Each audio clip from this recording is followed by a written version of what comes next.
Faris ya, untuk membahas modul fikih darah wanita dari penjelasan ulama Syafi'iyah. Pada pertemuan ketiga di pagi yang pagi pagi sebelumnya kita telah membahas tentang darah istihadah dan sedikit pembahasan tentang darah yang terputus. Kita akan coba ulangi lagi secara ringkas pembahasan di pertemuan sebelumnya tentang darah istihadah.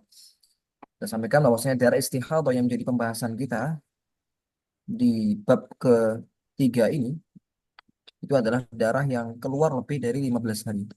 Adapun darah yang keluar sebelum 9 tahun atau darah yang keluar kurang dari 24 jam itu telah berlalu sebelumnya pembahasannya.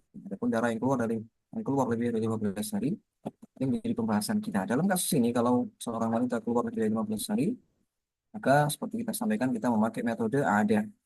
Kita mengembalikan eh, acuannya kepada adat ataupun kebiasaan di bulan sebelumnya. Kemudian juga jenis yang kedua, istihadah yang kita bahas sebelumnya adalah istihadah atau darah yang keluar sebelum atau jeda sucinya tidak sampai 15 hari. Jeda suci ke siklus setelahnya tidak sampai 15 hari. Maka dalam hal ini kita menghukumi darah yang keluar ini sebagai istihadah untuk melengkapi masa suci menjadi 15 hari. Nanti sudah kita sampaikan ya praktek-prakteknya. Ya misalkan ini di kasus yang pertama, kalau keluar darah selama 18 hari non-stop. Ya, kita sampaikan bahwasanya wanita ini tidak boleh langsung menghukumi 8 hari itu sebagai haid. Kemudian dia tidak kemudian dia langsung sholat di hari-hari setelahnya tidak boleh. Kenapa? Karena masih memungkinkan untuk kembalinya darah atau masih memungkinkan darah ini keluar sampai 15 hari masih memungkinkan. Sehingga ketika hari ke-9 ya di pukul 16.30 dia menunggu sampai genap 15 hari. Baru nanti kalau genap 15 hari dan ternyata darah masih keluar juga, nah baru kalau kasus seperti ini baru dia menghukumi 8 hari tadi sebagai haid, kemudian sisanya ini istihadah. Sisa istihadah sehingga dia wajib untuk mengqadha salat di waktu-waktu tersebut termasuk puasa ya, termasuk puasa yang dia tinggalkan juga wajib untuk diqadha. Baik. Kemudian tadi ada pertanyaan terkait masalah ini. Di permasalahan kedua ini bagaimana dengan hukum puasanya? Baik, kita akan coba ulas kembali di sini. Wanita tadi di hari ke-6 ini berhenti darahnya, kemudian hari ke-7 sampai hari ke-10 berhenti. Ternyata kembali lagi di tanggal 11 atau di hari ke-11. Ya, hari ke-11 keluar darah. Maka dalam hal ini ya, seorang wanita tadi sudah sholat, sudah puasa juga di tanggal 6 sampai ternyata ya statusnya haid. Diketahuinya di tanggal 11. Di tanggal 11 kesimpulan sementara, tanggal 11 nih ya, kesimpulan sementara 6 sampai 10 ini dihukumi haid sehingga puasanya diqadha, tapi kalau sholatnya ya sudah tidak sah saja. Tidak sah gitu. Karena memang ini dihukumi haid. Ternyata tanggal 12 masih keluar. 13 masih keluar, 14 keluar. Sampai tanggal 17 sampai hari ke-17. Sehingga kesimpulan sekarang berbeda lagi kesimpulannya. Kesimpulannya berbeda lagi. Kenapa? Karena darahnya lebih dari 15 hari 15 malam. Nah, sehingga kita pakai konsekuensi darah istihadah atau pakai rumus konsep darah istihadah yang mana dikembalikan kepada adatnya. Adatnya 8 hari. Sehingga yang kita hukumi sebagai haid itu adalah dari hari pertama sampai hari ke-9 di pukul 8.30 ya. Pukul 8.30. Tuh, iya, pertanyaannya tadi yang dikodok yang mana sholatnya? Di hari keberapa? Ya, tadi kita sampaikan yang dikodok adalah dari hari ke-11, kan? Hari ke-11, hari ke-12, hari 13, hari 14, hari 15 itu dikodok sholatnya. Kenapa? Karena dia tidak sholat di situ. Sedangkan di tanggal 10 dia sudah sholat. Tanggal 9 pun ya dia juga sudah sholat duhur, juga sholat sholat asar, sholat isya ya. sampai hari berikutnya di tanggal 10. Ya, yang tidak sholat adalah di tanggal 11-nya sampai tanggal 15 sehingga ini yang dikodok. Begitulah dengan puasanya. Puasanya dikodok yang mana? Yang mulai dari tanggal 11. Tanggal 11 dikodok. Tanggal 9-nya bagaimana? Tanggal 9-nya karena dia sucinya jam 8.30 baru dianggap apa? Baru dianggap istihadah di 8.30 kan? Ini kan karena kebiasaan dalam 8 hari, maka yang dihukumi haid adalah tanggal 1 sampai 9. Berarti tanggal 9 ini dia dihukumi haid di awal pagi sehingga tidak sah puasanya di hari itu, wajib dikodok ya. Di 9 ini tanggal 9-nya wajib dikodok. Hari ke-8-nya bagaimana? Iya, hari ke-8 juga. Hari ke-8 kan dihukumi haid, puasanya nggak sah di sini. Hari ke-7 dihukumi haid, puasanya nggak sah. Hari ke-6 dihukumi haid juga nggak sah. Ya. Jadi dikodok di hari-hari ini dikodok puasanya kecuali di hari ke-10. Kenapa? Karena di hari ke-10 ini itu statusnya istihadah sah. Sedangkan di tanggal 6, 7, 8, 9 kalau kita pakai kesimpulan akhir ya, setelah kita tahu di tanggal 17-nya, maka tanggal 6, 7, 8, 9 ini puasanya wajib dikodok bila itu terjadi di bulan puasa. Demikian. Semoga bisa difahami. Kasus ini juga sama, hampir sama dengan kasus sebelumnya.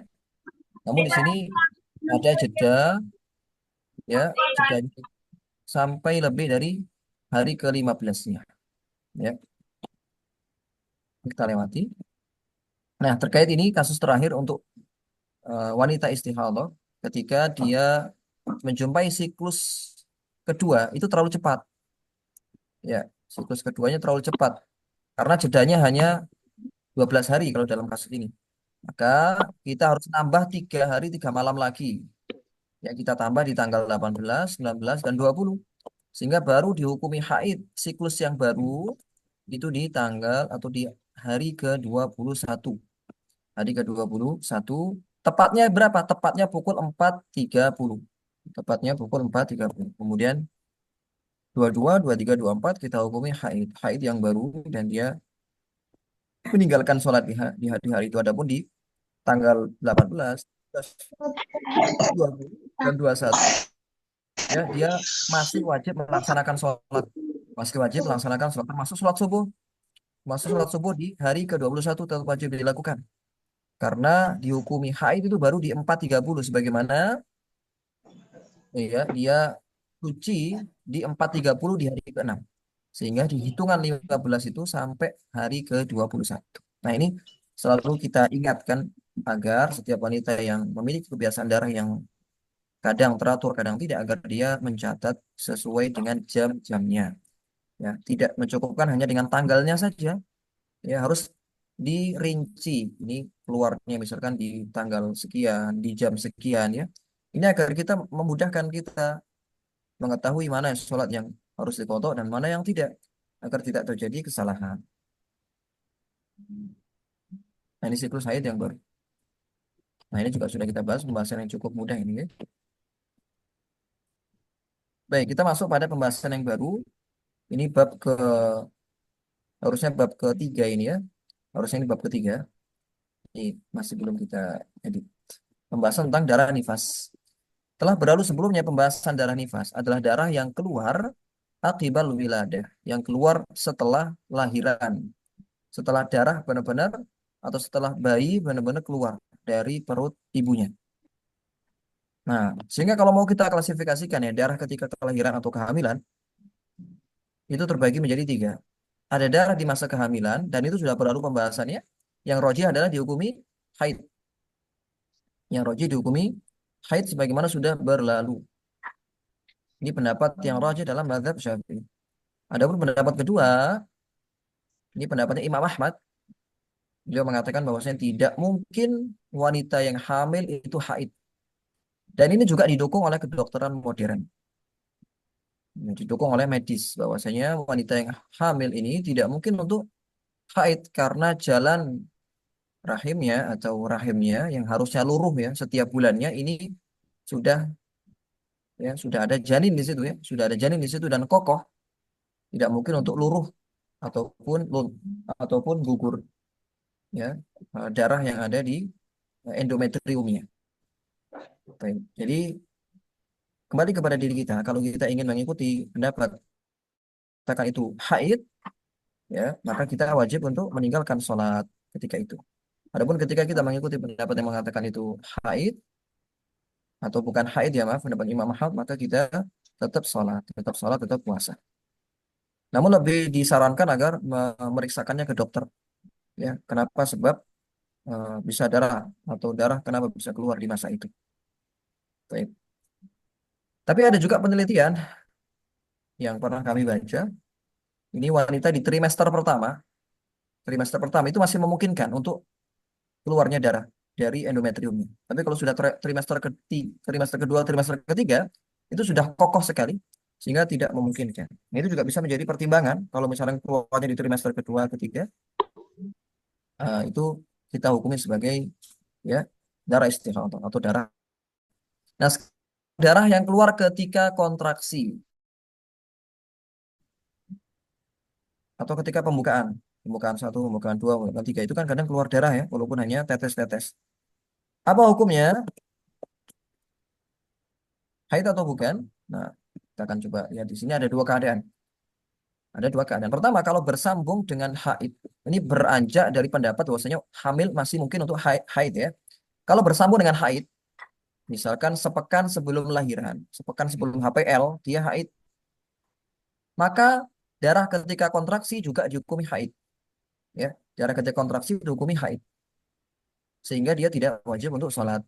Namun bila tidak bersambung dengan haid, artinya belum haid sebelumnya memang, belum haid, keluarnya ketika kontraksi. Maka darah ini kita anggap sebagai darah fasad atau darah istihadah. Kita anggap sebagai darah fasad atau istihadah. Konsekuensinya apa? Konsekuensinya wanita tadi di masa pembukaan atau di masa kontraksi dia tetap wajib untuk melaksanakan sholat. Tetap wajib untuk melaksanakan sholat sesuai dengan apa yang dia mampu. Ya, bila dia mampu untuk wudhu dan diwudukan oleh suaminya, misalkan dia wajib untuk berwudhu dan sholat sesuai dengan keadaannya. Walaupun ada najis di tubuhnya. Ketika bisa dihilangkan ya, najisnya mungkin bisa dilepas pakaiannya atau diganti pakaiannya, maka ia wajib melakukannya. Namun bila tidak mampu, ya, maka dia sekali lagi sholat sesuai keadaannya sambil berbaring atau sambil tidur atau sambil duduk bila mampu. Ya, intinya tidak meninggalkan sholat ketika masa itu. Ini beranjak dari pendapat bahwasanya tidak disebut nifas kecuali keluarnya itu setelah lahiran, bukan menjelang lahiran. Ya, kalau menjelang lahiran ini masih disebut dengan darah fasad atau darah istihadah. Iya. Namun kalau wanita tadi sudah sangat tidak mampu sekali melaksanakan sholat, apalagi sampai kadang kan tidak terbayang ya sakitnya seperti apa, kadang tidak ingat sama sekali untuk sholat, maka kewajibannya adalah mengkodok. Kewajibannya mengkodok. Kapan mengkodoknya? Ya nanti ketika sudah suci.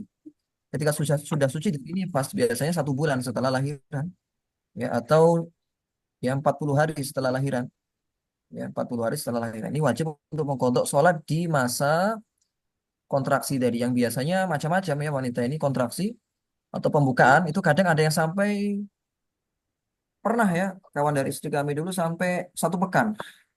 Jadi pembukaan satu ke pembukaan 10 itu bisa sampai 1 pekan. Mungkin dari beberapa umat ada yang merasakan ini. Ya, maka dalam masa itu ya masa darah keluar itu dihukum istihadah. Dihukum istihadah. Artinya kalau istihadah bagaimana? Ya dia wajib untuk melaksanakan sholat dan sholatnya pun toharohnya seperti sudah kita sampaikan tadi. Toharohnya adalah dia wajib untuk wudhu setiap kali sholat, setiap kali sholat dan mengganti maaf membalutnya setiap kali ingin sholat wajib. Begitu. Apakah ada pendapat lain? Benar ada. Jadi ini pendapat yang kami kemukakan di sini adalah pendapat yang dirujukan oleh Imam Syafi'i, yang mana tidak disebut nifas kecuali setelah lahiran. Adapun pendapat Imam Ahmad mengatakan bahwa darah ini termasuk darah nifas, ya, darah yang keluar menjelang kelahiran atau saat kelahiran atau setelahnya, nah itu dihukumi nifas. Tapi kalau di pendapat Imam Syafi'i, pendapat Syafi'i ya bahwasanya darah tersebut tidak dihukumi nifas, masih istihadah. Konsekuensi apa kalau istihadah? Wajib sholat sesuai dengan keadaannya. Nah, kalau dia sholat tanpa memenuhi rukun syaratnya bagaimana? Misalkan apa dia sholatnya dalam keadaan ada najis di tubuhnya, dia sholatnya nggak menghadap kiblat, ya sholatnya nggak duduk, sholatnya nggak bisa, ya nggak bisa berdiri, atau nggak bisa menghadap kiblat, ya apalagi dia tidak bisa bersuci tadi ya, karena pasti darah itu keluar banyak ya di maaf di celananya, sehingga bisa jadi ini nggak bisa ganti karena lemas dan semisalnya, maka sekali lagi dia sholat sesuai keadaan nih. Apakah ada kewajiban mengkodok atau mengulang ya, bukan mengkodok? Apakah ada kewajiban mengulang sholatnya nanti kalau sudah suci? Ini ada silang pendapat di kalangan para ulama, apakah wajib mengulang atau tidak. Tapi pendapat yang rajih dalam mazhab Syafi'i ya, dia wajib untuk mengulang sholatnya di masa itu. Jadi dia sholat tadi itu sekedar untuk menghormati waktu, agar dia tidak melewati waktu sholat dan tidak melakukan sholat sama sekali. Itu hukumnya tidak boleh, haram hukum. Kecuali kalau dia memang sangat lupa tadi ya, lupa. Tapi kalau dia masih ingat dan bisa melakukan sholat, maka wajib sholat sesuai keadaannya. Ya, sholat sesuai keadaannya. Apakah wajib mengulang? Sekali lagi, kalau dia tidak menyempurnakan toharohnya, termasuk ya tidak menghadap kiblat, maka dia wajib mengulang. Pendapat kedua, tidak wajib mengulang. Ini yang dipilih oleh Imam Al-Muzani. Imam Al-Muzani, murid Imam Syafi'i, memilih pendapat bahwasanya ketika wanita dari sholat sesuai dengan apa yang dia mampu, ya maka sudah gugur kewajibannya tidak mengulang. Dan ini juga yang pernah kami dengar dari sebagian eh, kiai dahulu. Ketika di masa pandemi ya, di masa pandemi dahulu, ini ada fatwa dari MUI ya, seingat saya, dari MUI, bahwasanya Bakal ngirim. orang memakai memakai apa pakaian itu ya, pakaian medis untuk menangani penderita COVID itu kan pakai pakaian yang mana buang air kecil, buang air besar di situ, ya tidak bisa dilepas karena alatnya mahal. Kalau dilepas tiap mau buang air kecil, buang air besar ya tidak bisa pakai lagi, itu bakal menimbulkan apa ya, mungkin kerugian yang besar mungkin. Ya, maka difatwakan ketika itu boleh sholat sesuai keadaannya, tayamum, kemudian tidak perlu mengulang sholat. Ya, perlu mengulang sholat. Ala kulli hal, kalau ingin lebih hati-hati diulang sholat. Kalau ingin lebih hati-hati diulang. Ini kalau kita mengikuti pendapat, bahwasanya itu masih ya masih belum dihukumi nifas, tetap wajib sholat. Baik. Ada sih mungkin ada anunya. Kemudian Tapi pembahasan kita sekarang adalah darah yang keluar ketika kelahiran. Setelah kelahiran, Pak. Jadi ketika kontraksi ini kan proses lahirannya ya. Jadi setelah kelahiran ini baru yang dihukumi nifas. Dihukumi nifas. Sehingga kalau dihukumi nifas, ya maka tidak sholat, tidak puasa dan seterusnya. Nah, nifas ini dianggap nifas walaupun yang keluar itu hanya segumpal daging atau segumpal darah. Artinya keguguran, keguguran. Tetapi segumpal daging, segumpal darah itu adalah cikal bakal dari janin. Cikal bakal dari janin. Bukan hamil anggur. Kalau hamil anggur ini kalau kita lihat di istilah medisnya, itu sebenarnya bukan bukan cikal bakal janin. Ya, hamil anggur ini bukan bukan cikal bakal janin. Jadi dia seperti darah penyakit ya. Jadi boleh kita katakan orang yang hamil anggur, darah yang keluar setelahnya tidak dihukumi nifas, tapi dihukumi sebagai darah istihadah. Kalau merujuk pada pengertian hamil anggur yang pernah kami pelajari, maksudnya kalau hamil anggur, darah yang keluar setelahnya tidak dihukumi nifas, tapi dihukumi istihadah. Wallahu a'lam. Nah, sekarang kita akan mulai pelajari konsep darah nifas. Konsep darah nifas, yang mana tadi kita sampaikan, nah, nifas ini baru disebut nifas kalau keluar setelah lahiran. Minimal nifas ini adalah sekejap, sebentar saja, majah atau lahwah. Walaupun keluar hanya beberapa menit saja, setelah itu terhenti ya sudah dianggap nifas, dan ketika sudah tidak keluar lagi maka dianggap suci. Tidak seperti haid yang mana 24 jam minimalnya. Ya. Kemudian maksimalnya berapa? Maksimalnya 60 hari. Maksimalnya 60 hari. subhanallah. Artinya, ketika keluar di rentang 60 hari, maka seluruhnya masih dihukumi nifas. Masih dihukumi nifas. Sebagaimana tadi di konsep haid, keluar di rentang 15 hari masih dihukumi masih dihukumi haid. Demikian juga dengan ini 60 hari.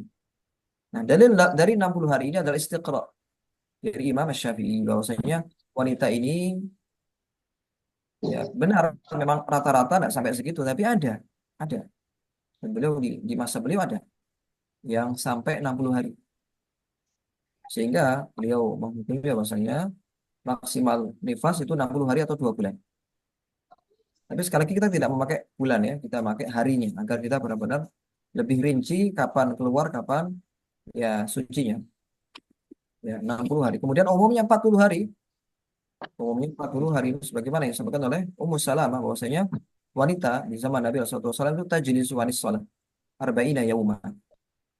Bahwasanya nufasa atau orang-orang nifas di zaman di masa Nabi SAW ini tidak sholat ya, sebanyak atau sepanjang 40 hari.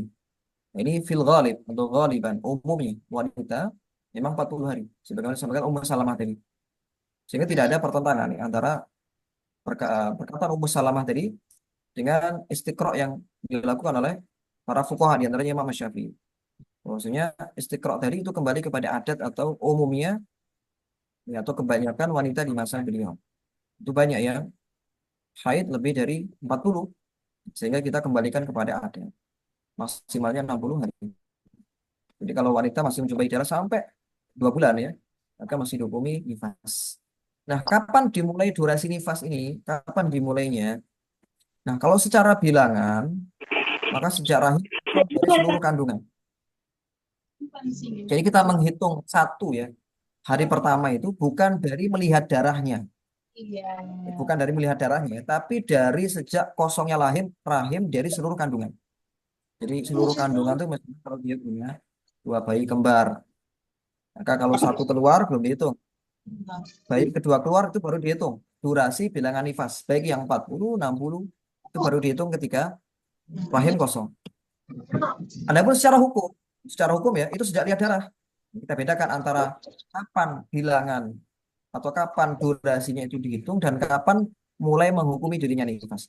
Mulai menghukumi dia sebagai nifas ya ketika darahnya keluar. Jika darahnya keluar, kalau belum lihat darah ya, ya dihukumi suci. Nah, prakteknya seperti ini kalau contoh kasusnya. Fatimah Iya. saat tidak melihat darah keluar dari farjinya, jadi setelah lahiran itu tidak lihat darah atau dia sesar misalkan. Dia sesar, lahiran sesar. Jadi tidak lihat darah ketika bayi sudah keluar tidak ada. Ternyata 7 hari berikutnya itu keluar darah di hari ke-8 ya, di hari ke-8 hingga hari ke-55. 8 hingga ke-55. Nah, maka bilangan haid ya, itu dimulai dari pertama. Pertama dia lahiran. Hari pertama dia lahiran. Hitung dari situ. Durasi nifasnya. Jadi ngitung 40, ngitung 60.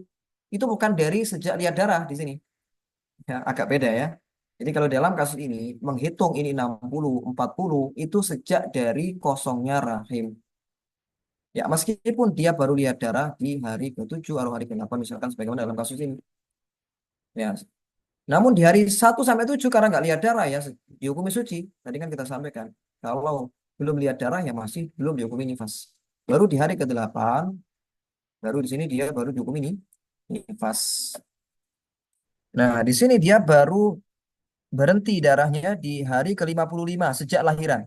Hari 55 sejak lahiran. Kalau ditanya berapa durasi nifasnya? Ya, durasi nifasnya itu 55 hari. Bukan dihitung dari tanggal 8-nya atau bukan dihitung dari hari ke-8. Kalau dihitung dari hari ke-8 berarti ya bukan 55 tuh. Ya, 47 berarti. Ya, 47 nanti nifasnya. 47 hari. Nah, nanti konsekuensinya adalah kalau darah itu lebih dari 60 hari. Ya, misalkan. Kalau kita ngitungnya dari hari pertama, misalkan ya hari pertama, kelahiran, Udah 60 hari. salah. Tapi kalau kita memakai hitungan dimulai dari lihat darah, nah bisa jadi lebih kurang, kurang dari 60 hari. Jadi konsekuensinya di situ. Baik, semoga bisa difahami ya terkait konsep ini, bahwasanya kapan kita mulai menghitung durasi nifas itu sejak rahim kosong dari seluruh bayi atau seluruh kandungan sudah kosong kandungannya. Namun kalau darah tidak keluar setelahnya, ya kita menghukumi sebagai ya, wanita yang suci. Nanti baru dilihat di hari ke-8, maka baru memulai hukum nifas di situ. Tidak sholat, tidak puasa, dan seterusnya. Lalu apa status 1 sampai 7 ini? Statusnya ya suci. Statusnya ya suci. Kecuali kalau tanggal 1 lihat darah. Kecuali kalau tanggal 1 lihat darah, ternyata darahnya terputus. 2, 3, 4 dan seterusnya. Maka kita pakai kaidah sebelumnya. Jeda suci antara kedua nifas itu dihukumi nifas. Ya, jeda suci antara kedua nifas itu dihukumi nifas. Sebagaimana tadi jeda suci antara kedua haid akan dihukumi haid. Nah, kan pada kasus ini tanggal 1 ini tidak lihat darah sama sekali. Tapi kalau lihat darah, ya berarti tanggal 2 sampai tanggal 7 wajib untuk mengkodok puasanya. Tapi sholatnya ya tidak wajib dikodok. Kalau puasanya wajib dikodok. Kapan kodoknya ya nanti ketika sudah suci. Kecuali kalau kita ingin mengikuti pendapat kedua. Kecuali kalau kita ingin mengikuti pendapat kedua yang mengatakan bahwasanya jeda suci tadi dihukumi suci. Ya, tadi sudah kita sampaikan ini bisa dipraktekkan atau bisa diamalkan ketika bulan puasa. Pendapat kedua ini agar kodok kita tidak terlalu banyak. Ya, kodok kita tidak terlalu banyak. Dan tentunya kalau kita hukumi sebagai suci, berarti sholatnya juga sah yang dilakukan di masa-masa itu. Sebagaimana juga sudah kita singgung di pembahasan tentang haid jeda suci di antara kedua haid. Ini ada dua pendapat di kalangan para fuqaha atau ahli fikih. Baik, kita akan coba lihat konsep-konsep tentang darah nifas. Syarat-syarat darah nifas kan. Nah, sebagaimana darah haid itu punya syarat-syarat, begitu pula dengan darah nifas dia ada syarat-syaratnya. Nah, syarat darah nifas ini, kapan dihukumi nifas pertama? Ini ada 4. Yang pertama, kalau darah itu keluar setelah rahim kosong dari kelahiran. Sehingga kalau darah itu keluar bersama dengan kelahiran atau sebelumnya, maka dihukumi darah istihadah sebagaimana sudah berlalu. Kemudian kalau darah itu, sini syarat yang kedua ya, darah itu keluar sebelum 15 hari sejak rahim kosong. Darah itu keluar sebelum 15 hari. Jika darah keluar setelah itu, maka dihukumi haid. Nah, jadi kalau ada jeda, ya ada jeda 15 hari lebih. Ada jeda apa? Jeda lebih dari 15 hari. Maka darah setelahnya dihukumi haid. Misalkan tadi di kasus Fatimah tadi misalkan, ini kan jedanya hanya 7 hari ya. Nanti masuk darah nifas nih, hari ke-8. Kalau jedanya misalkan tanggal 1 udah lihat darah. Sampai hari ke-15, 15, 15, 15 hari, 15 malam tidak lihat darah. Baru keluar di hari ke-17, hari ke-18, maka bisa dipastikan itu bukan nifas, tapi darah haid, siklus darah haid yang baru. Ya, adapun darah nifas tadi, kalau jedanya tidak sampai lebih dari 15 hari. Kemudian syarat berikutnya, darah yang keluar tidak diselingi dengan jeda suci 15 hari. Ini hampir sama dengan syarat sebelumnya. Tapi kalau ini di tengah-tengah nifas. Kalau ada jeda suci lebih dari 15 hari, maka bisa dipastikan jeda suci itu adalah haid. Jeda suci setelahnya, darah yang keluar setelahnya setelah jeda suci 15 hari ini adalah haid. Ya, bukan istihadah. Atau bukan nifas. Bukan pula istihadah. Yang terakhir, darah keluar dalam rentang waktu 60 hari. Karena syarat atau durasi maksimal nifas tadi adalah 60 hari. Sehingga kalau keluar lebih dari itu, maka nanti statusnya adalah, ya, nanti dirinci statusnya. Kapan dihukumi sebagai haid, kapan dihukumi sebagai istihadah. Baik, kita coba lihat gambarannya. Nah, hukum jeda nifas sekarang ya tadi. Ini perincian dari yang nomor 2 dan nomor 3. Syarat 2 dan syarat 3. Jeda nifas ini kalau jedanya 15 hari atau lebih, ya, jedanya 15 hari atau lebih, maka darah berikutnya dihukumi haid. Darah berikutnya dihukumi haid. Dan jeda 15 hari tersebut adalah masa suci sebelum datanya haid baru. Nah, ini bukan dihukumi haid ya, tapi jeda suci memang, jeda suci. Jadi sholat yang dilakukan di situ sah, begitu pula dengan puasa yang dilakukan di situ juga sah. Tapi kalau jedanya kurang dari 15 hari, maka seluruh darah yang keluar dihukumi nifas. Misalkan pada kasus Fatimah tadi, sudah saya sampaikan, jedanya hanya 7 hari, maka seluruhnya dihukumi nifas. Termasuk jeda suci tadi dihukumi nifas berdasarkan pendapat paling kuat. Ini mengacu kepada pendapat di bab haid sebelumnya bahwasanya jeda suci antara kedua haid dihukumi haid, tidak dihukumi suci. Nah, sekarang kita akan coba praktekkan konsep-konsep yang ada di pembahasan sebelumnya. Setelah melahirkan, Latifah tidak melihat darah sama sekali. Jeda 10 hari, di hari ke-11 ya, ia baru melihat darah dan berlangsung selama 45 hari. Tapi pertanyaannya, berlangsung selama 45 hari. Tapi pertanyaan paling dasar dulu, mulai nifasnya kapan dihitungnya? Hari Ketika pertama melihat darah. Hari pertama ya. Hitungan nifasnya kemarin. dimulai dari hari pertama lahiran. Ya, berarti, nah, tapi baru lihat darah di hari ke-11 ya, maka dia tidak sholat ya di hari ke-11 itu. Tapi hitungan nifasnya, ya hitungan pertama, hitungan hari pertamanya dimulai dari sejak lahiran. Nah, sehingga kalau darah itu keluar 45 hari, 45 hari ini dari hari ke-11. Ya, coba kita akan lihat di sini.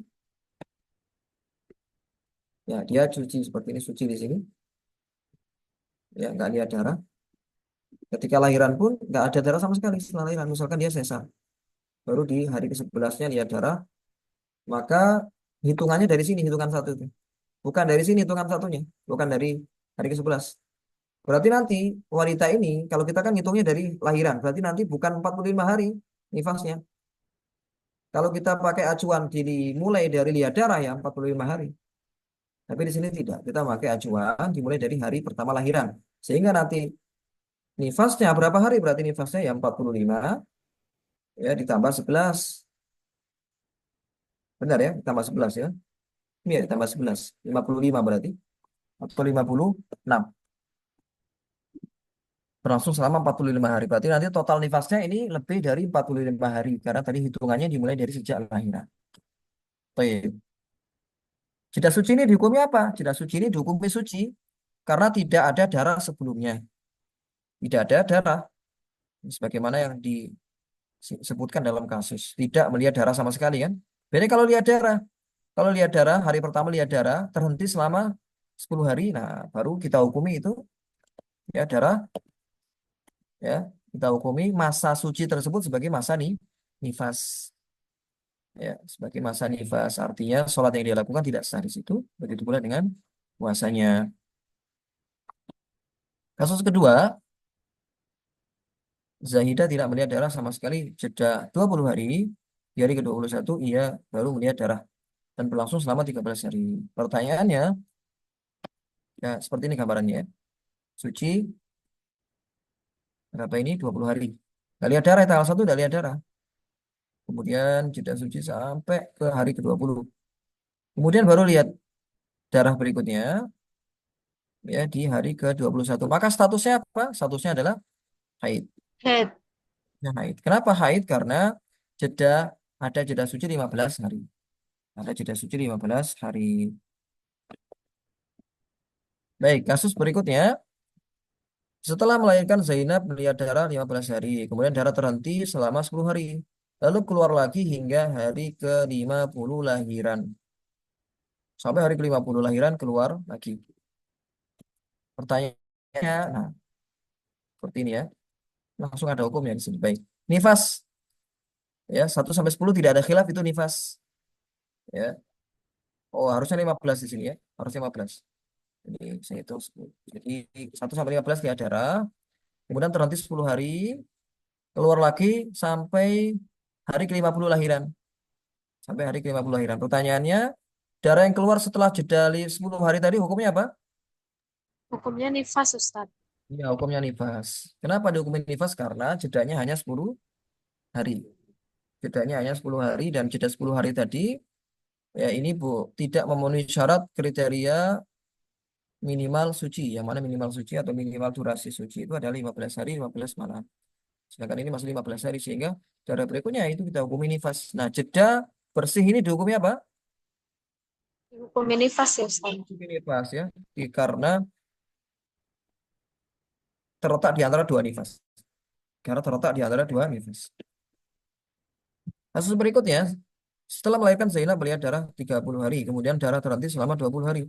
Lalu keluar lagi 5 hari. Ya, ini mudah insya Allah ya. Darah berikutnya dihukumi apa? Haid. Karena jeda sucinya sudah 20 hari. Jeda sucinya sudah 20 hari. Dan itu sudah memenuhi kriteria jeda minimal suci. Nah, ini nggak ada khilaf. 1 sampai 30 dihukumi haid, dihukumi nifas. Dia tidak sholat, dia juga tidak puasa. Kemudian di hari ke 30 sampai ke 50 dia suci. Baru lihat darah lagi di hari ke 50. Maka dalam hal ini hukum haid setelah ini. Nah, bagaimana dengan darah yang keluar melebihi 60 hari? Bagaimana dengan darah yang keluar lebih dari 15 hari, lebih dari 60 hari? Atau sebelumnya saya sampaikan dulu ketika darah terputus-putus di masa nifas itu mirip dengan kasus yang saya sampaikan di pertemuan sebelumnya tentang darah terputus-putus di bab haid. Amalannya sama. Kita mengamalkan yang zahir. Mengamalkan ya yang zahir. Kecuali kalau punya punya pengalaman bahwasanya nifasnya terputus-putus. Tapi kan pengalamannya tidak tahu kapan ya. Kalau dia lahirannya 5 tahun yang lalu, apakah dia bisa mengacu pada pengalaman itu? Ya, ini yang perlu untuk dikaji kembali. Apakah dia boleh mengacu pada pengalaman sebelumnya? Padahal pengalamannya boleh jadi bertahun-tahun yang lalu. Maka dalam hal ini lebih hati-hati mengikuti pendapat Imam Manawi tadi. Dia melihat yang zahir. Kalau zahirnya dia sudah suci, dia mandi. Kalau dia sudah suci, dia mandi. Kalau dia keluar lagi, maka dia meninggalkan sholat. Kasusnya sama, prakteknya juga sama dengan kasus haid sebelumnya. Kalau darah nifasnya terputus-putus. Selama masih dalam lingkup 60 hari dan tidak ada jeda suci 15 hari, maka seluruhnya nifas. Dan jeda suci tadi juga dihukumi nifas. Baik. Kalau darah keluar lebih dari 60 hari, maka ada dua keadaan. Pertama, bersambung dengan hari ke-60. Yang kedua, ada jeda pas di hari ke-60-nya. Ada jeda. Walaupun sebentar. Jadi pas 60, kemudian ada jeda. Ada, ada jeda. Nah, kalau lebih dari 60 dan bersambung, maka ini kita pakai konsep darah istihadah. Ya.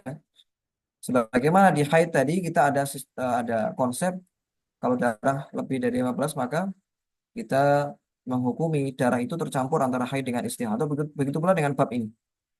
Ya, kalau keluar lebih dari 60 hari, maka darahnya tercampur antara istihadah dengan nifas. Nah, untuk mengetahui mana istihadah maka mana yang nifas, maka ada ya kita harus mengembalikannya pada keadaan macam-macam istihadah nifas yang akan dijelaskan di level lanjutan. Karena perinciannya cukup panjang, jadi sengaja tidak saya bahas di level pemula. Sengaja tidak saya bahas di level pemula. Karena perinciannya cukup banyak. Begitu pula dengan metode tamyiz pada bab haid, itu juga tidak saya masukkan di level ini, ya, karena perinciannya cukup panjang. Tapi kalau kita mencukupkan pada acuan adat atau konsep adat itu sudah mencukupi, insya Allah, tidak mengapa. Nah, pembahasan kita pada permasalahan berikutnya, kalau ada jeda di hari ke-60 ini, walaupun hanya sebentar, maka hukum darah setelahnya adalah haid bila mencapai durasi minimal haid 24 jam. Nah, seperti ini penerapannya. Wanita melihat darah selama 40 hari. Kemudian terhenti 10 hari. Kemudian keluar lagi selama 15 hari. Ya, kita lihat di sini 40 hari tambah 10, ya. Kita perhatikan di sini. 1 sampai 40 keluar. Terhenti lagi 41 sampai 50. Keluar lagi 51 sampai 65. Nah, maka kasus seperti ini nih, Kak, masuk kasus istihadah nifas. Yang mana pembahasannya bukan di sini. Baik, kita ke pembahasan kedua ini nah, ini yang pembahasan kita tadi. Andaikan 50 hari keluar, ya 1 sampai hari ke-50. Kemudian terhenti 11 hari. Keluar lagi selama 10 hari. Kita lihat. Pas di hari ke-61 dia keluar. Ya, di hari ke-62-nya keluar darah. Maka dalam hal ini di 1 sampai 50 tidak ada khilaf kalau itu nifas. terhenti itu dianggap sebagai masa suci. Kemudian 62 sampai 71 itu haid, dihukumi haid karena ada jeda tadi, ada jeda di sini. Nah, bedanya dengan yang atas ini ya dari 51 ke 65 tidak ada jeda.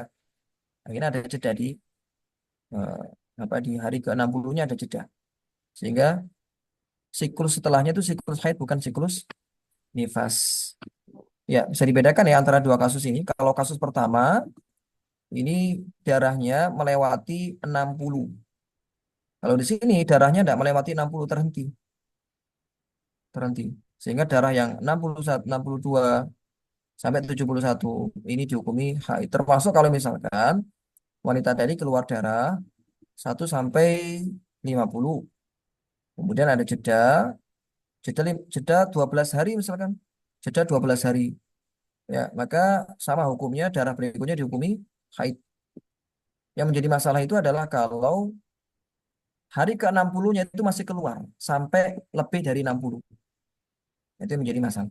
Itu yang akan kita kembalikan konsepnya pada kasus atau pada konsep nifas istihadah atau istihadah nifas. Ya, dengan ini kita sudah selesai dari pembahasan tentang nifas. Dan yang paling penting adalah konsep kita mengetahui berapa minimalnya, berapa maksimalnya, kemudian ketika ada jeda 10 hari bagaimana, ketika ada jeda 15 hari bagaimana, kemudian ketika darah nifas itu terputus bagaimana, dan alhamdulillah sudah kita bahas bersama. Kita akan masuk pada pembahasan bab keempat tentang hukum-hukum terkait haid dan nifas. Ya, mungkin saya selesaikan saja di pertemuan hari ini untuk modul ini, insya Allah selesai. Adapun untuk sorenya, itu mungkin kita gunakan untuk sesi tanya jawab, insya Allah. Baik, hukum-hukum terkait haid dan nifas. Ini ada beberapa hukum terkaitnya, dan ini sudah berlalu sebenarnya di bab toharoh. Sudah berlalu di bab toharoh. Pertama terkait toharoh, apa hukum toharohnya wanita yang haid atau wanita yang nifas? Boleh nggak dia toharoh? Baik, dalam hal ini ada dua perincian. Pertama, kalau niat toharohnya untuk mengangkat hadas, ya, untuk ibadah lah. Toharoh yang sifatnya ibadah. Toharoh yang sifatnya ibadah. Baik itu ibadah yang wajib, seperti untuk mengangkat hadas, ataupun toharoh sunnah, seperti sekedar untuk melakukan kesunahan. Seperti wudhu ketika marah, itu kan sunnah hukumnya. Wudhu ketika hendak zikir, wudhu ketika hendak tidur, itu kan sunnah. Itu juga tidak boleh. Kalau niatnya untuk ibadah, tidak wudhunya tidak sah, mandinya pun demikian. Dan ia berdosa jika sengaja meniatkan demikian. Taharah yang sifatnya mubah dan atau sunnah, seperti mandi hari raya, nah ini berarti yang saya sampaikan pendapat kedua. Adapun pendapat pertama, selama itu niatnya untuk ibadah tidak boleh. Ya, selama niatnya untuk ibadah tidak boleh. Pendapat pertama, selama niat untuk ibadah tidak boleh. Baik itu ibadah wajib, seperti mandi untuk mengangkat janabah, ataupun mandi yang sifatnya sunnah, seperti mandi hari raya, itu tidak boleh. Adapun pendapat kedua, yang saya tampilkan di depan ini, sebagaimana pendapat Imam Nawawi dalam Al-Majmu', bahwasanya kalau toharohnya itu bukan untuk mengangkat hadas, itu tidak masalah. Seperti toharoh ketika hari raya, mandi hari raya, atau mandi untuk ihram. Itu kan hukumnya sunnah. Hukumnya sunnah, maka mandinya sah dan ia mendapat pahala sunnah. Namun hadasnya tidak terangkat tentunya. Yang haram adalah kalau dia meniatkan mengangkat hadas, itu tidak boleh. Seperti wudhu untuk mengangkat hadas, atau mandi janabah atau mandi besar untuk mengangkat hadas, itu tidak boleh. Adapun kalau untuk mandi yang sifatnya mubah untuk sekedar mendinginkan tubuh, atau mandi yang sifatnya sunnah seperti untuk menghadiri hari raya atau untuk ihram ya, ketika dia haid, kemudian ingin ihram, apakah boleh? Boleh, boleh. Karena ihram tidak disyaratkan suci dari haid. Ya. Apakah boleh dia mandi? Boleh, karena mandi ihram sunnah. Ini pendapat yang kami kemukakan di sini. Sekali lagi ini adalah pendapat Imam An-Nawawi dalam Al-Majmu'. Dan tentunya ada khilafnya itu pada mandi yang sunnah, ada khilaf. Khilafnya adalah pada mandi yang sunnah yang mana tidak mengangkat hadas, tapi dalam rangka untuk ibadah. Ini ada khilaf antara haram dan boleh. Kemudian wanita haid haram dan tidak sah atasnya sholat tentunya. Tidak boleh atasnya sholat, baik itu sholat wajib ataupun sholat sunnah tidak sah. Tidak sah dan haram.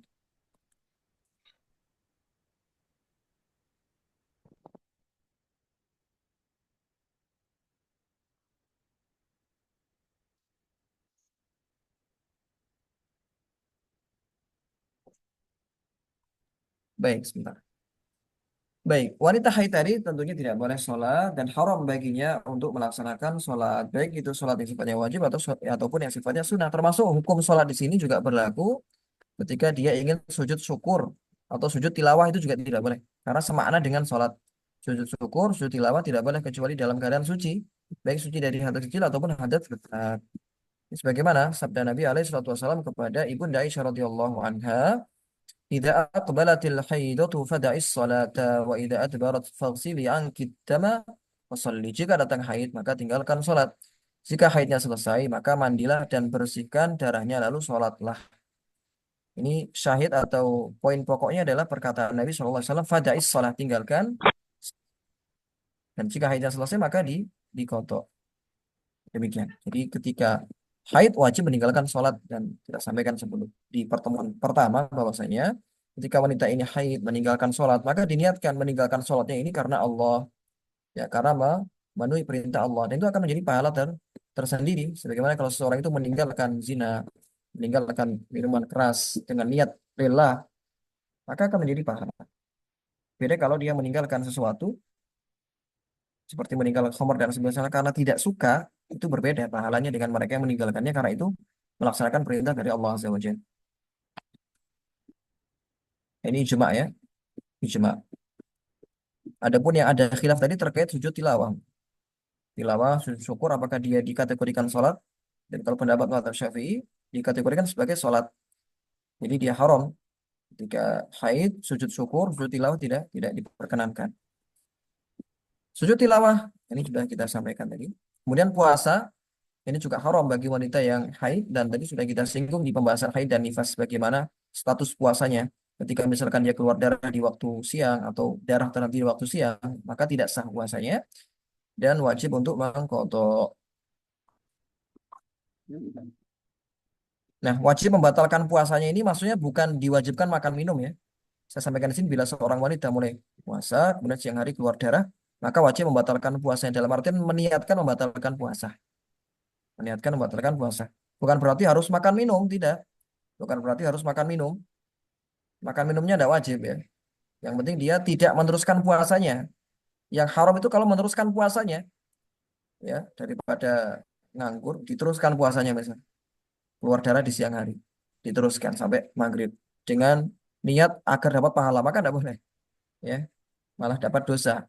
Karena tidak boleh menahan puasa, menahan dengan niat puasa ketika haid. Begitu pula seseorang tidak boleh sholat dalam keadaan haid, walaupun itu sholat sunnah. Kemudian tawaf, tawaf juga tidak boleh ketika haid. Dan seluruh rangkaian haji yang disyaratkan suci adalah tawaf.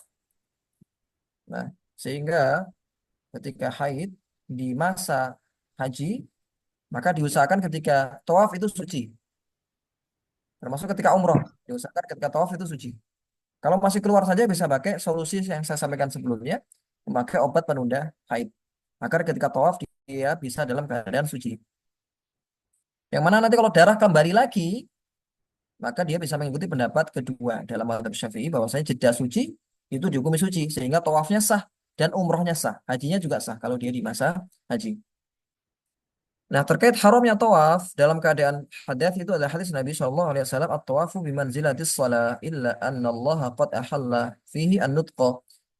Tawaf itu posisinya seperti salat, manzilah ataupun kedudukannya seperti salat. Namun Allah membolehkan bercakap-cakap di dalamnya, boleh untuk bercakap-cakap. Berbeda dengan salat yang diharamkan untuk bercakap-cakap di sana. Kemudian membaca Al-Quran ini juga haram. Namun membaca Al-Quran di sini ada beberapa perincian. Pertama, kalau membacanya dengan niat tilawah, maka hukumnya haram. Membaca dengan niat tilawah ini hukumnya haram. Ini adalah pendapat paling kuat dalam mazhab Syafi'i berdasarkan sabda Nabi SAW, "La yaqra'u al-junub wal haid syai'an minal Qur'an." Ya, la yaqra'u al-junubu wal haidu syai'an minal Qur'an. Hadis riwayat Tirmidzi. Bahwasanya seorang yang junub atau wanita yang haid jangan membaca sesuatu pun dari Al-Quran. Ya meskipun hadis ini dipertentangkan derajatnya oleh para ulama, apakah dia sahih atau dhaif, namun Imam Syafi'i mengambil dalil ini dan juga Imam Ahmad mengambil hadis ini dan mengatakan bahwasanya wanita yang haid haram membaca Al-Quran, haram membaca Al-Quran, ya haram membaca Al-Quran dengan niat tilawah. dengan niat tilawah. Namun ada pendapat kedua di mazhab Syafi'i, ini pendapat lama dari mazhab Syafi'i. Pendapat lama ya. Pendapat lama itu qaul qadim. Dan itu dinukil oleh sebagian ulama Syafi'i ya. Bahwasanya boleh membaca Al-Quran bagi wanita yang hafal Al-Quran, yang khawatir hilang hafalannya, atau seorang wanita yang mengajarkan Al-Quran dan butuh untuk mentalaki Al-Quran kepada muridnya. Nah, ini bisa sebagai solusi bagi seorang hafidhah atau seorang ya mudarrisah Al-Quran yang mana ada kewajiban dari yayasan misalkan untuk mengajarkan Al-Quran. Ada tuntutan dari yayasan untuk mengajarkan Al-Quran dan dia tidak bisa meninggalkan pekerjaan itu. Apalagi kalau misalkan haidnya sampai 7 hari, ya, masa santrinya mau diliburkan 7 hari misalkan. Maka boleh dalam hal ini dia mengikuti pendapat madzhab Syafi'i di qaul qadim beliau, bahwasanya boleh bila ada hajat. Boleh bila ada hajat. Hajat itu apa? Seorang hafidhah yang takut hilang hafalannya kalau ditinggal selama beberapa hari. Dan ada kalanya wanita ini haidnya lama, yang mana takut untuk hilang atau melemah hafalannya. Ataupun wanita pengajar Al-Quran, baik di ya ma'had ataupun di TPQ, boleh untuk sekedar membaca sesuai dengan apa yang dia ajarkan. Sekedarnya. Nah, ini pendapat yang lebih hati-hati. Pendapat yang lebih hati-hati. Apakah ada pendapat yang lebih luas dari ini? Ada. Ya, ada juga sebagian ulama yang membolehkan secara mutlak. Ya, membolehkan secara mutlak membaca Al-Quran. Baik itu seorang hafidh ataupun bukan. Ya, tapi yang lebih hati-hati kita tidak membaca Al-Quran selama masa haid. Diganti dengan membaca tafsir atau menyimak pembelajaran terkait tafsir ataupun mendengarkan tilawah dan menirukannya dengan hati atau menirukannya dengan lisan tanpa disuarakan. Itu boleh. Kemudian membaca dengan niat zikir atau sebagai perlindungan. Maka ini diperbolehkan. Contohnya membaca ayat kursi untuk zikir pagi petang, membaca doa sebelum tidur ya dengan ayat kursi ataupun dengan al-muawwidzatain. Boleh. Begitu pula membaca doa-doa dalam Al-Qur'an dalam rangka zikir atau doa, membaca Rabbana atina fid dunya hasanah atau membaca Rabbi hab li minas shalihin atau membaca subhanalladzi sakhkhara lana hadza wa ma kunna lahu muqrinin dan seterusnya. Ya. Baik, saya kembali lagi ke kasus sebelumnya. Keharaman membaca ini walaupun hanya sebagian ayat. Keharaman membaca ini walaupun hanya sebagian ayat. Satu ayat ataupun sebagian ayat itu sudah dilarang. Misalkan dia membaca ayat yang panjang hanya membaca sebagiannya saja tidak boleh bila diniatkan untuk tilawah. Tapi kalau niatnya untuk zikir membaca sebagian ayat tadi sudah kita sampaikan tidak mengapa. Membaca dalam hati atau menggerakkan bibir tanpa melafalkannya itu tidak disebut membaca. Sehingga hukumnya boleh dan insya Allah tetap diganjar. Walaupun mungkin ganjarannya tidak seperti orang yang membaca secara lisan, tapi tetap diganjar insya Allah orang yang hanya membaca dalam hati atau membaca dengan bibirnya saja, menggerakkan bibir tanpa melafalkan ayatnya ini diperbolehkan. Tidak ada khilaf akan kebolehan. Yang menjadi khilaf itu adalah nomor satu. Itu khilaf yang cukup ya cukup ketat di antara para ulama antara kebolehan ataupun keharamannya.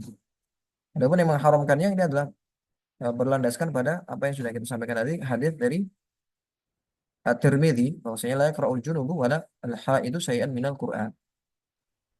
Tidak boleh seorang yang junub ataupun wanita haid membaca satupun dari Al-Qur'an. Kemudian menyentuh mushaf. Nah, kalau menyentuh mushaf ini terkait hukumnya itu juga haram menurut jumhur ulama. Jumhur atau mayoritas ulama mengatakan bahwasanya orang yang haid, wanita yang junub ataupun laki-laki yang junub, wanita haid atau lelaki yang junub ataupun orang yang berhadas kecil itu tidak boleh untuk menyentuh mushaf. Walaupun dengan penghalang seperti kain itu tidak boleh juga. Walaupun dengan penghalang. Walaupun lebih ringan kalau pakai penghalang, ya. Tapi yang lebih dilarang ini kalau dia tanpa memakai penghalang, langsung pakai tangannya tidak boleh. Hal ini berdasarkan hadis Nabi Shallallahu Alaihi Wasallam, la yamassu al-Qur'ana illa thahir. Nggak boleh menyentuh mushaf kecuali orang yang suci. Dan dalil ini diambil oleh jumhur ulama, mayoritas ulama. Bahwasanya orang yang tidak dalam keadaan suci, baik itu suci dari hadas kecil atau suci dari hadas besar, maka tidak boleh untuk memegang Al-Quran sama sekali. Memegang Al-Quran sama sekali. Kemudian apa kategori mushaf ini? Apakah seluruh ayat atau seluruh media yang tertuliskan ayat-ayat Al-Quran kita kategorikan sebagai mushaf, nah, maka para ulama menyebutkan sebuah acuan atau konsep bahwasanya yang disebut mushaf adalah seluruh media apapun itu ya, baik itu kertas ataupun papan ataupun ya media apapun, kertas ataupun papan yang mana dituliskan ayat-ayat Al-Quran untuk dibaca dan dipelajari, untuk dibaca dan dipelajari walaupun sebagian ayat saja, walaupun sebagian ayat, asalkan bisa difahami walaupun sebagian ayat. Misalkan menulis innallaha ma'as sabirin, sebagian ayat dituliskan di kertas. Maka kertas tadi yang awalnya hanya selembar kertas yang mungkin bisa kita buang, bisa kita bakar, ketika tertuliskan ayat Al-Quran di situ, maka statusnya menjadi mushaf. Statusnya menjadi mushaf. Jadi tidak mesti mushaf itu harus ya Al-Quran 30 juz. Ya, Al-Quran per juz itu kita hukumi mushaf. Al-Quran yang hanya satu surat saja atau satu lembar yang berisi satu surat saja, itu kita hukumi mushaf. Kita berlakukan sebagaimana mushaf. Ya, sebagaimana mushaf yang 30 juz, walaupun itu hanya sebagian ayat saja. Taib. Dalilnya apa? Ini adalah apa yang ada di masa Nabi Shallallahu Alaihi Wasallam. Yang ada di masa Nabi Shallallahu Alaihi Wasallam. Apakah ada Al-Quran 30 juz di masa Nabi? Ada atau tidak Al-Quran 30 juz di masa Nabi? Tidak ada. Tidak ada Al-Quran 30 juz di masa Nabi alaihi wasallam. Yang ada adalah lembaran-lembaran suhuf yang itu dimiliki sebagian sahabat, dengan sahabat lainnya tidak punya. Ya, jadi sebagian sahabat itu hanya memiliki beberapa surat kadang atau beberapa suhuf yang berisi ayat-ayat Al-Quran. Sebagaimana kisah yang masyhur ya tentang Islamnya Umar bin Khattab, yang mana beliau mengambil lembaran berisi surat Toha dari adik beliau, ya dari adik beliau, lembaran-lembaran saja, baru dibukukan di masa Abu Bakar, sebagaimana sudah kita ketahui bersama dalam Ulumul Quran. Maka dari sini para ulama mengambil kesimpulan bahwasanya mushaf ini ya segala media. Dari masa Nabi pun alaihi wasallam itu tidak dituliskan di kertas saja. Mushaf itu dituliskan di kertas, di pelepah kurma, ya kemudian di papan, sehingga apapun media. Selama tujuannya itu untuk Al-Quran memang. Ditulisnya itu untuk tujuan Al-Quran. Untuk dibaca dan dipelajari. Ya, sehingga masuk dalam kategori ini Al-Quran terjemah. Itu masuk. Mushaf per juz juga masuk. Iqra juga masuk.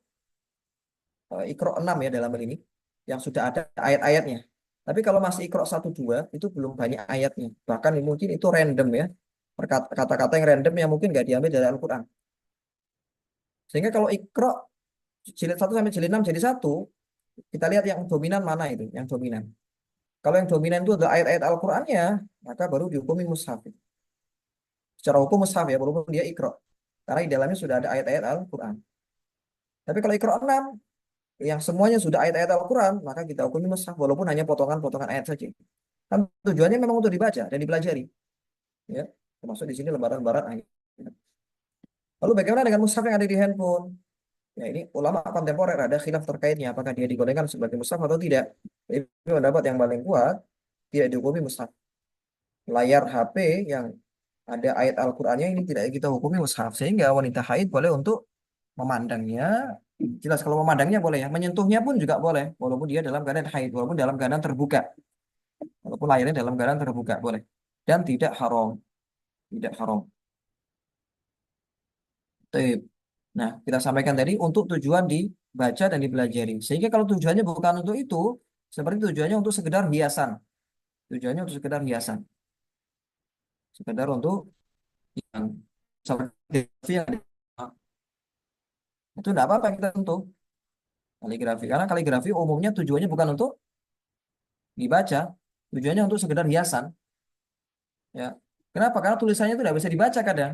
Dia pakai rosem, kadang pakai diwani, kadang pakai rosem ya kufi, yang mana itu untuk kaligrafi dan kadang memang nggak bisa dibaca oleh orang yang tidak paham ya, hanya orang yang paham saja tentang khot yang bisa membacanya. Tapi umumnya orang tidak bisa lihat, sehingga memang tujuan utamanya kalau kaligrafi itu sekedar hiasan dan sebagian untuk tabarruk gitu ya. Ya tabarruk walaupun itu bukan tabarruk yang ya yang dianjurkan ya. Tabarruk itu ya dengan membaca dan mengamalkannya. Baca, merenungi dan mengamalkannya, ini tabarruk yang sesungguhnya. Ala kulli hal kalau tujuannya tadi untuk tabarruk ya, tujuannya bukan untuk dibaca ya, bagaimana masyarakat kita kebanyakan, maka tidak dukung mushaf. Andai kan kita sentuh, enggak. Nah, permasalahan, bagaimana kalau seorang guru menuliskan ayat-ayat Al-Quran di papan? Dituliskan misalkan surat Al-Fatihah dalam rangka untuk talaki. Dituliskan di papan surat Al-Fatihah. Apakah papan tadi dihukumi mushaf? Dihukumi mushaf atau tidak? Papannya.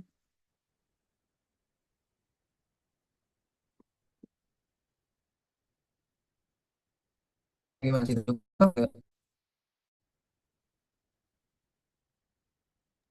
Nah, Sahih, dihukumi mushaf. Dihukumi mushaf. Kenapa? Karena memenuhi kriteria tadi, media. Papan kan masuk di situ. Tertuliskan ayat Al-Quran. Ayat Al-Quran itu Al-Fatihah. Untuk apa? Untuk dibaca dan dipelajari. Ya, berarti guru tadi tidak boleh menyentuh papan tadi dalam keadaan apa? Dalam keadaan tidak berwudu. Haram. Jadi seluruh papan tadi hukumnya jadi mushaf. Bukan hanya ada ayatnya saja, tapi seluruh papan nih. Tapi kalau dihapus, udah hilang hukumnya. Kalau sudah dihapus, udah hilang hukumnya. Baik.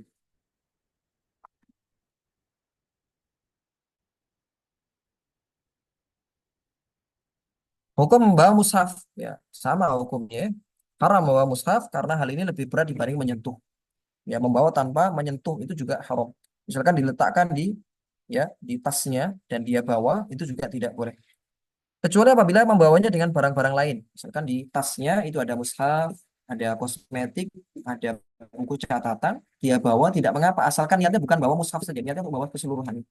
Misalkan dia bawa mushaf ya dalam keadaan suci, ketika perjalanan wudunya batal. Sedangkan dia bawa mushaf nih di dalamnya. Apakah haram hukumnya? Jawabannya tidak karena ada barang-barang lainnya. Ya, ada barang-barang lainnya dan dia meniatkan ketika membawa itu untuk membawa barang-barang tersebut bukan hanya bawa mushaf saja. Tidak mengapa. Baik, aku menyentuh kitab tafsir. Nah, dalam permasalahan ini perlu untuk kita rinci bentuk dari tafsir itu. Kalau bentuk tafsirnya itu seperti ini, ayat dengan tafsirnya menyatu, nah ini seperti kebanyakan tafsir-tafsir yang panjang ya, seperti tafsir Ibnu Katsir atau tafsir ya tafsir At-Tabari, tafsir Ibnu Jarir At-Tabari atau tafsir Al-Qurtubi, tafsir tafsir-tafsir yang panjang ya. Itu biasanya seperti ini memang menyatu antara ayat dengan tafsirnya. Maka kalau seperti ini kita melihat mana yang lebih dominan. Kalimat tafsirnya ataukah kalimat dari mushafnya atau kalimat dari Al-Qur'annya. Kalau kalimat tafsirnya, ya kalimat tafsir ini huruf-huruf yang itu berisi tafsir ya, penjelasan. Kalau itu yang lebih banyak, maka dihukumi mushaf, dihukumi tafsir. Berarti tidak haram menyentuhnya, ya tidak haram menyentuhnya, tidak dihukumi mushaf, dihukumi tafsir dan boleh kita menyentuhnya, membawanya kemana-mana boleh dalam keadaan berhadath boleh. Tapi kalau lebih banyak Al-Qur'annya, seperti kalau misalkan tafsir Jalalain zaman dulu ya, tafsir Jalalain zaman dulu, atau tafsir yang hanya menjelaskan kata-katanya saja. Coba saya tunjukkan model tafsir Jalalain zaman dulu ya. Jadi perincian ini itu beranjak dari model mushaf zaman dulu, bukan mushaf zaman sekarang.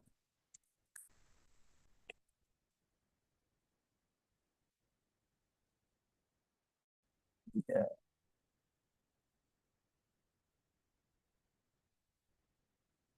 Nah, kita perhatikan di sini tafsir Jalalain zaman dulu itu seperti ini. Sehingga kalau kita melihat perincian fuqaha yang merinci bahwasanya kalau tafsir itu lihat jumlah ayat atau jumlah tafsir yang mana yang lebih banyak, itu adalah merujuk pada tafsir yang tersebar di zaman itu. Ya ini seperti ini tafsirnya. Yang mana ayat dengan tafsirnya itu memang menyatu seperti ini. Ya, ini yang pernah kami dapatkan faedah ini dari Syekh Al-Utsaimin, Syekh Saleh Muhammad Al-Utsaimin dalam cuplikan durus beliau. Bahwasanya kebanyakan fudola ini keliru dalam memahami ibarat ataupun perincian fuqaha terkait hukum mushaf tadi. Ya, sebagian menganggap bahwasanya sama saja mushaf sekarang dengan mushaf dulu padahal yang dimaksud oleh fuqaha di dalam kitab-kitab mereka itu adalah tafsir yang model seperti ini. Ayat dengan tafsirnya itu menyatu. Nah, itu baru yang kita memakai kaidah hitung mana yang lebih banyak tafsirnya atau ayatnya. Ini sebagaimana yang ada di gambar tadi. Nah, seperti ini. Nah, kalau model kedua, yang mana ada inti Al-Qur'annya di tengahnya, ada wujud Al-Qur'annya di tengahnya, baru tafsirnya di sampingnya, maka ini dihukumi mushaf secara mutlak. Ini dihukumi mushaf secara mutlak, nggak pakai perincian. Ya. Dan tafsir Jalalain di masa ini, termasuk tafsir Muyassar, tafsir Mukhtasar, itu seperti ini seluruhnya. Ada Al-Quran di tengahnya, samping kiri kanannya itu ada tafsirnya. Maka seperti ini dihukumi mushaf secara mutlak tanpa melihat jumlah tafsir ataupun ayat Al-Quran. Berarti hukum Al-Quran terjemah itu juga sama dengan perincian yang nomor dua ini. Ya, dihukumi mushaf. Walaupun tertulis tafsir di situ atau tertulis Al-Quran terjemah, dihukumi mushaf. Tidak boleh kita sentuh kecuali dalam keadaan berwudu. Nyentuh di sini termasuk nyentuh sampulnya. Termasuk nyentuh sampulnya tidak boleh. Termasuk nyentuh bagian yang tidak ada ayatnya misalkan. Bagian ini. Kan ada ayatnya tuh bagian ini. Itu juga tidak boleh. Bolehkah kita membalik dengan semacam pena? Boleh tidak membalik dengan semacam pena? Nah, ini kalau Mas Syafi'i ya, hukumnya boleh kalau sekedar untuk dibalik itu aja, dibalik dengan pena. Dibalik dengan pena tidak mengapa. Karena tidak disebut menyentuh, tidak boleh disebut dengan membawa. Tidak mengapa kalau sekali dibalikkan seperti itu. Kalau nggak punya wudhu misalnya ingin menutup Al-Quran, boleh dengan apa? Alat yang mana dia tidak menyentuh secara langsung. Pakai pena ataupun pakai apa yang lainnya. Nah, ini terkait hukum menyentuh mushaf ini, andai kan misalkan seorang dalam kondisi darurat yang wajib bagi dia untuk memindahkan Al-Quran misalkan karena takut Al-Quran terkena bahaya atau terkena ya, api terbakar ataupun takut diinjak-injak oleh anaknya, dia belum punya wudhu, kalau dia tinggal wudhu dulu takutnya nanti diinjak-injak dulu ya, maka dia boleh untuk memegang karena ada darurat di sini. Dan ad-daruratu tubihu al-mahdurat dalam kaidah al-qawaid al-fiqhiyah, bahwasanya sesuatu yang itu sifatnya darurat itu bisa membolehkan hal yang tidak boleh. Tapi diusahakan ketika kita melakukan kebolehan itu kita sambil ya eh, apa memakai penghalang. Kita memakai penghalang semacam kain dan semisalnya untuk mengikuti mazhab Hambali. Karena di mazhab Ahmad kalau menyentuh dengan penghalang itu tidak mengapa. Menyentuh dengan penghalang tidak mengapa. Itu bisa kita dalam beberapa kasus. Baik, berikutnya hukum seputar masjid. Masjid adalah tempat yang diwakafkan untuk sholat sehingga mencakup dalam dan teras masjid. Ya, jadi seluruh tempat yang untuk wakaf sholat itu dihukumi masjid, baik dalam ataupun luarnya. Sehingga tempat yang tidak diwakafkan untuk sholat, tapi disewa untuk sholat, atau menjadi fasilitas dari perusahaan, yang mana itu sekedar fasilitas saja. Kalau perusahaannya ini bangkrut, pindah ya sudah nggak ada masjidnya. Nah, seperti ini tidak dihukumi masjid. Tidak dihukumi masjid. Sehingga hukum yang akan kita sampaikan nanti hanya pada hukum seputar masjid, yakni tempat yang diwakafkan untuk dipakai sholat atau untuk dijadikan sebagai tempat sholat. Kalau kita nggak tahu ini wakaf atau bukan, hukum asalnya kita hukumi sebagai masjid yang wakaf. Kalau kita nggak tahu asal usulnya ya. Beda kalau kita tahu itu memang masjid yang memang disewa, seperti kalau di tempat-tempat perbelanjaan, di mall-mall itu kan ada masjid, tapi itu sekedar fasilitas. Kalau mallnya tutup ya masjidnya nggak dipakai lagi. Atau mallnya pindah ya, masjidnya bisa pindah juga. Termasuk di beberapa kampus yang masih punya gedungnya, itu kadang ada tempat untuk sholat. Seperti di Libya misalkan, itu ada to'ah pakai untuk sholat. Maka hukumnya bukan masjid. Kalau dari tahai masuk situ enggak apa-apa, ikut pelajaran di situ enggak apa-apa. Baik, kalau Blok M gimana? Ada pernah ke Blok M enggak? Ke Nurul Iman. Apakah itu statusnya Pernah wakaf atau Ustaz. bukan? Itu wakaf atau bukan? Ya, walau alam ya. Saya belum Wakaf. tanya. Nah, kalau misalkan itu wakaf dan zahirnya memang wakaf ya. Memang tiap tahun itu ada perluasan. Zahirnya itu wakaf, sudah diwakafkan oleh pemiliknya. Ya berarti statusnya masjid. Dia enggak boleh duduk-duduk di teras dalam keadaan haid, enggak boleh. Kecuali kalau di parkiran baru boleh. Jadi kalau ikut kajian di Blok M, itu duduknya di parkiran saja. Parkiran akhwat. Jangan di tempat yang itu wakaf. Jadi di terasnya. Ini pendapat yang lebih hati-hati. Dan ini pendapat jumhur ulama. Pendapat jumhur ulama, bukan hanya pendapat Syafi'iyah, bahwasanya wanita yang haid tidak boleh untuk masuk mas. Baik, pertama berdiam diri di masjid. Haram bagi wanita haid berdiam diri di masjid, walaupun hanya sekedar minimal tumaknya dalam sholat. Walaupun sekedar untuk duduk saja, itu tidak boleh. Apalagi sampai berdiam diri lama di situ, tidak boleh. Hal ini berdasarkan hadis Nabi SAW, inilah uhillu al-masjid li haidin wala junubin. Aku tidak menghalalkan masjid bagi wanita haid dan junub. Artinya Nabi tidak membolehkan, SAW tidak membolehkan wanita haid ataupun junub di masjid.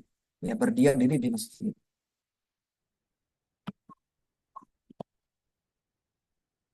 Baik. Kemudian melewati masjid. Melewati itu masuk dari satu pintu ke pintu lainnya. Apakah boleh? Bila takut darah mengotori masjid atau tembus, maka hukumnya haram. Tapi kalau dia yakin darah tidak akan mengotori masjid, maka hukumnya boleh. Ini sekedar lewat ya. Kalau berdiam diri itu tidak boleh. Kalau sekedar lewat, itu tidak mengapa. Misalkan dia rumahnya itu untuk keluar harus melewati masjid. Antara jarak apa rumahnya dengan apa keluar itu dia melewati masjid. Apakah boleh melewati masjid dalam hal ini lewat dari satu pintu ke pintu lain? Nah, hukumnya boleh selama dia bisa yakin darah tidak akan terjejer. Apakah ada pendapat lain? Ya ada, tapi ini pendapat yang keluar dari empat mazhab. Pendapat yang keluar dari pendapat jumhur yang mengatakan bahwasanya wanita boleh berdiam diri di masjid. Tapi ini pendapat yang ya lebih hati-hati. Itu adalah yang saya sampaikan ini. Pendapat yang lebih hati-hati adalah pendapat yang kita sampaikan bahwasanya wanita tadi tetap dihukumi ya haram untuk berdiam diri di masjid.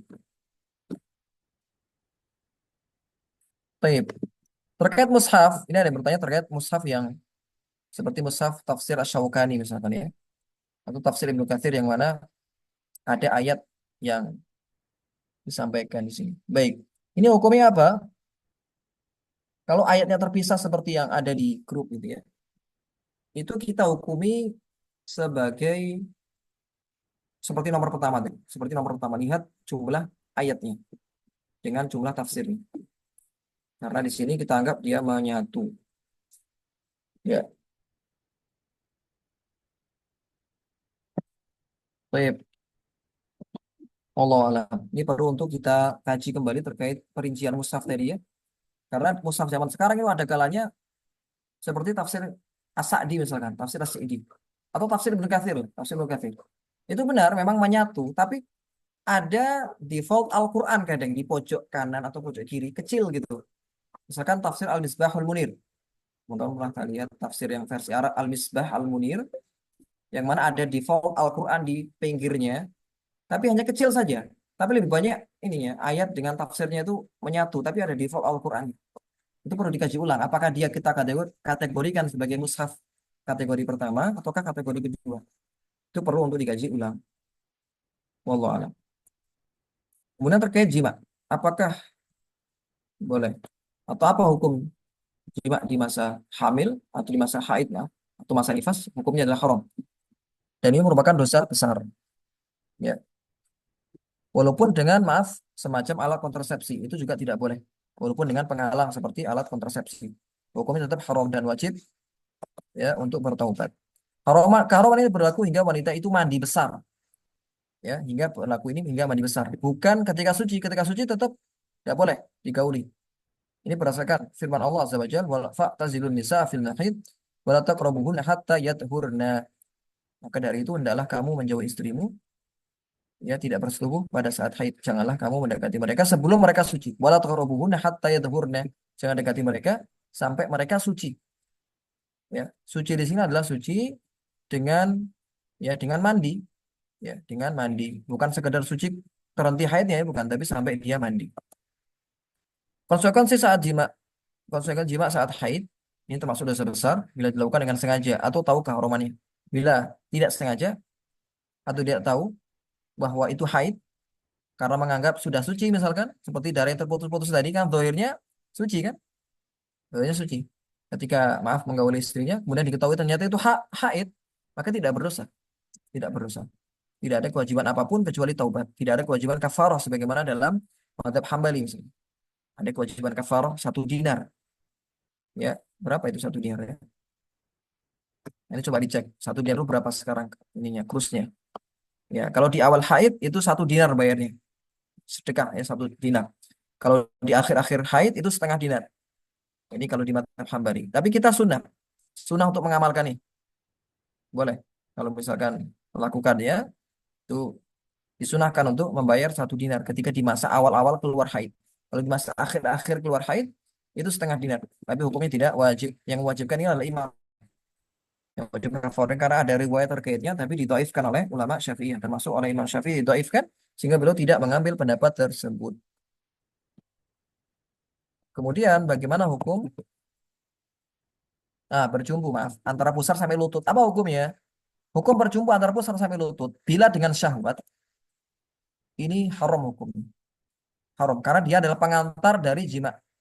Dan ini merupakan pendapat jumhur sebagaimana dinukil oleh Imam An-Nawawi. Ya, beliau menganggap ini adalah pendapat jumhur ulama yang mana wasilah untuk sesuatu yang haram. Ya, ini wasilah kepada jima yang merupakan dosa besar. Sehingga berjumbu bagian antara pusar sampai lutut ini tidak boleh dan haram. Namun beliau sendiri, Imam An-Nawawi, walaupun beliau menukil pendapat jumhur, tapi beliau menyelisih jumhur dalam hal ini.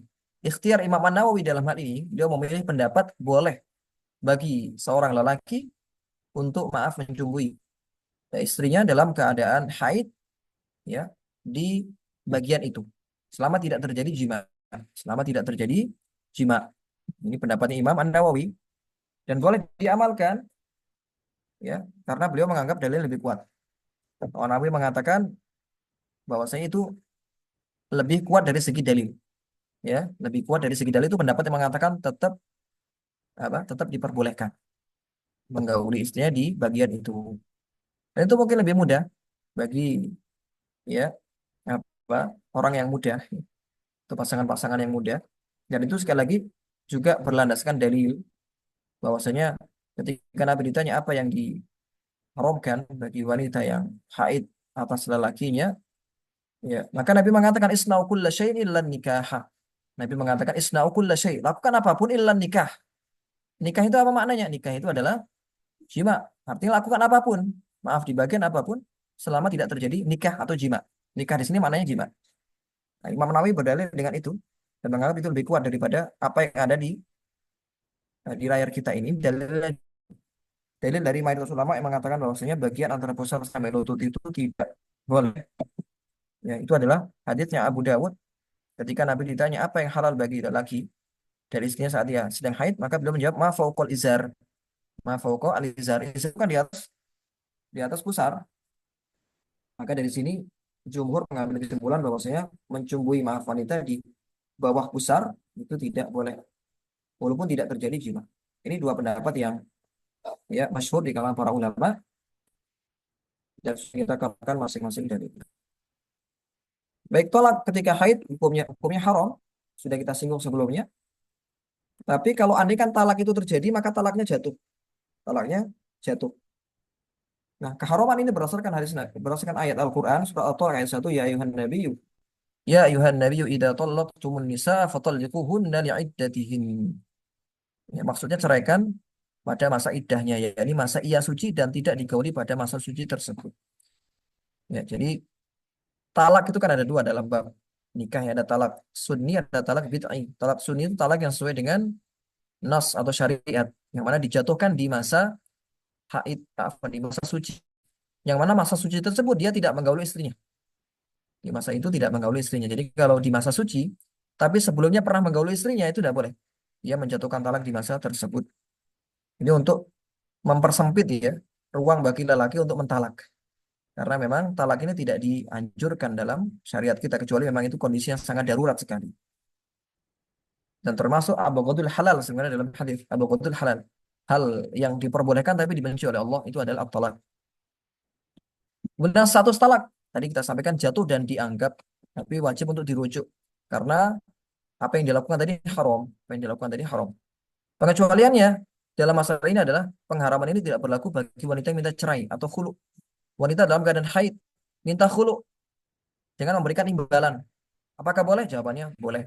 Suami mentalak dalam masa haid dan tidak haram baginya mentalak di masa haid karena Wanita ini yang ingin apa? Ingin dicerai dengan memberikan imbalan. Nah, alhamdulillah ini adalah hukum-hukum seputar haid mulai dari toharoh sampai talak. Dan dengan ini kita sudah selesai dari seluruh pembahasan terkait dengan permasalahan seputar haid, baik dari segi konsepnya ataupun ya hukum-hukum terkaitnya. Slide terakhir terkait pertanyaan yang sering diajukan terkait masalah haid dan nifas. Pertama, bolehkah wanita haid memotong kuku dan rambutnya? Jawabannya boleh, tidak ada dalil khusus yang melarang hal tersebut.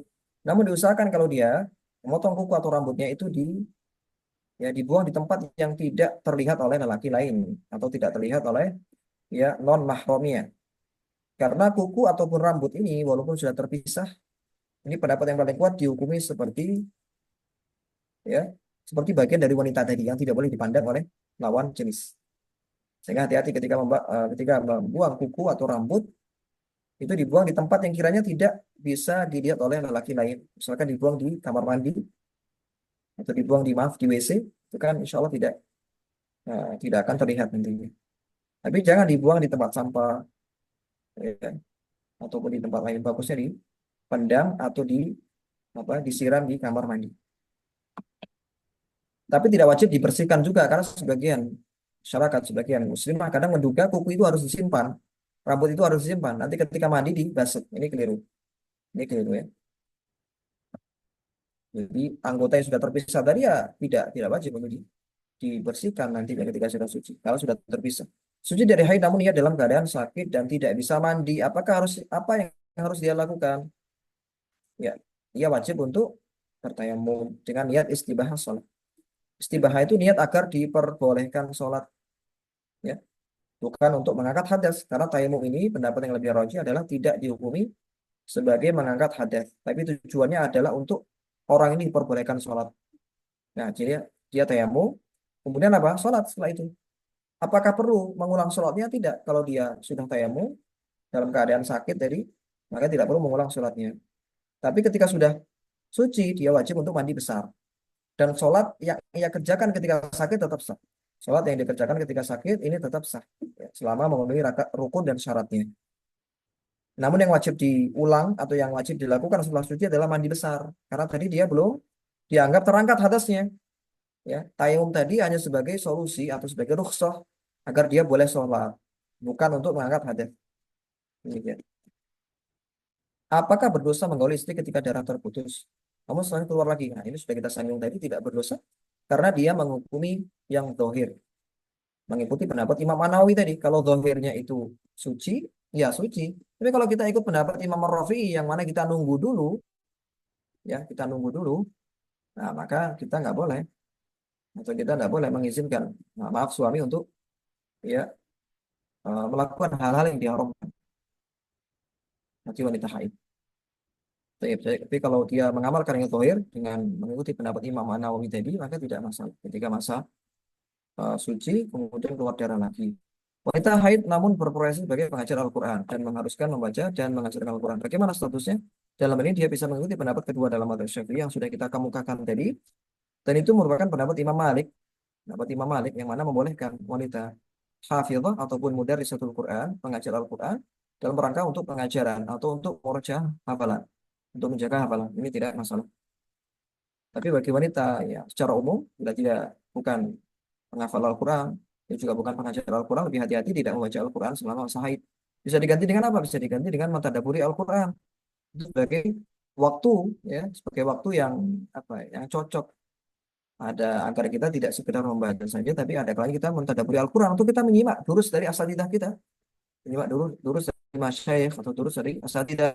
Misalkan kita menghatamkan juz amma, tafsir juz amma dari Ustaz Firanda misalkan atau ya Ustaz atau dari Syekh siapa, kita simak juz amma. Insya Allah itu sebagai apa ya agenda tersendiri bagi wanita haid agar ketika haid itu tetap produktif walaupun tidak bisa baca Quran misalkan dia bisa melakukan ibadah lainnya berbuat apa interaksi lainnya dengan Al-Quran bukan hanya membaca tapi dengan mentadabburi Al-Quran ataupun mengkaji tafsirnya.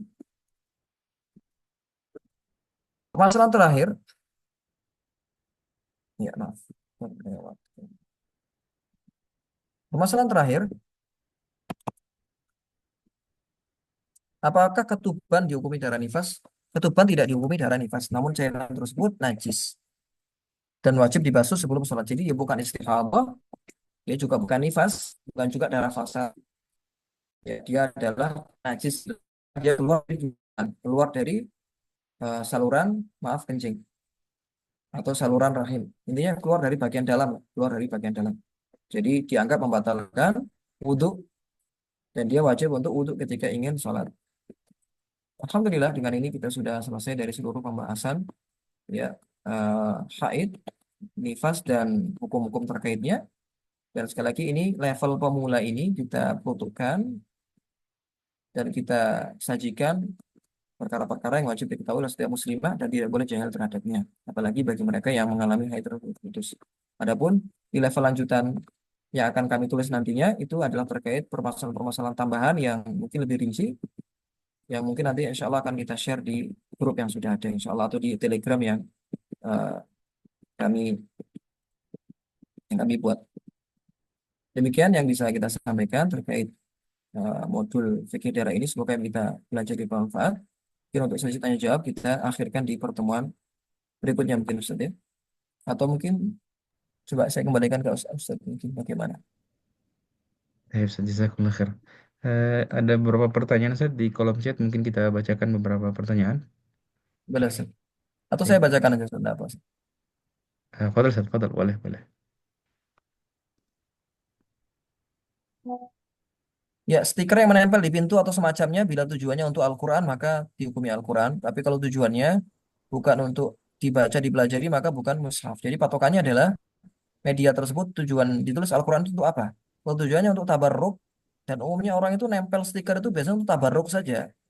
Iya enggak? Untuk tabarruk. Apalagi ditempel misalkan di kaca mobil gitu ya, ditempel di kaca rumah, nempel ayat kursi itu tujuannya biasanya bukan untuk dibaca, tapi untuk tabarruk biar nggak ada jin atau apa gitu mungkin ya. Maka tidak dihukumi mushaf. Walaupun itu kita ndak menghukum itu perbuatannya haram atau tidak itu masalah lain ya. Masalah lain. Kita menghukumi itu mushaf atau bukan.